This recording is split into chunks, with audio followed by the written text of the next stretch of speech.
kompaniya uchun foydalimi yoki zararli? Ular biz uchun imkoniyat beradimi yoki qandaydir tahdidlar? Biz ushbu videomiz orqali korporativ risklar haqida umumiy ma'lumotlar berib o'tamiz. Risklar ikki turga bo'linadi: tashqi va ichki risklar. Ichki risklarga korxona ichida yuzaga keladigan muammolar, tashqi risklar esa tashqi xavflardir. Har ikki risk ham biznes uchun jiddiy oqibatlarga olib kelishi mumkin. Risklarni boshqarish kompaniyani muvaffaqiyatga olib boradi.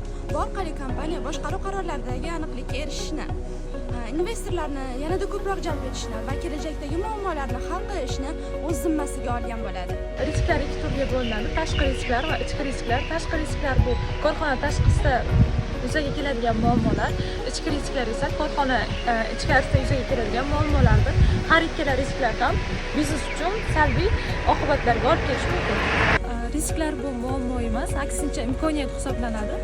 Masalan, biror bir korxonani oladigan bo'lsak, agar unda risk oldindan aniqlanmagan bo'lsa, unda muammo yuzaga kelishi mumkin. Agar risk oldindan tahlil qilinib, uni xavflari olinadigan bo'lsa, yanada korxona barqarorroq rivojlanishi mumkin.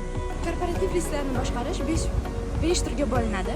Bulardan birinchisi risklarni aniqlash, ikkinchisi risklarni tahlil qilish, uchinchisi bular risklarni qay darajada ekanligini baholash, uchinchisi strategik rejalar ishlab chiqish aynan risklar uchun, beshinchisi esa doimiy monitoring va nazorat olib borish.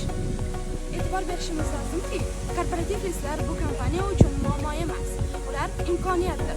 Faqat biz uni vaqtida aniqlab olishimiz muhim. Qisqa qilib shuni aytishimiz mumkinki, korporativ risklarni boshqarish bu kelajakni kafolatlashdir.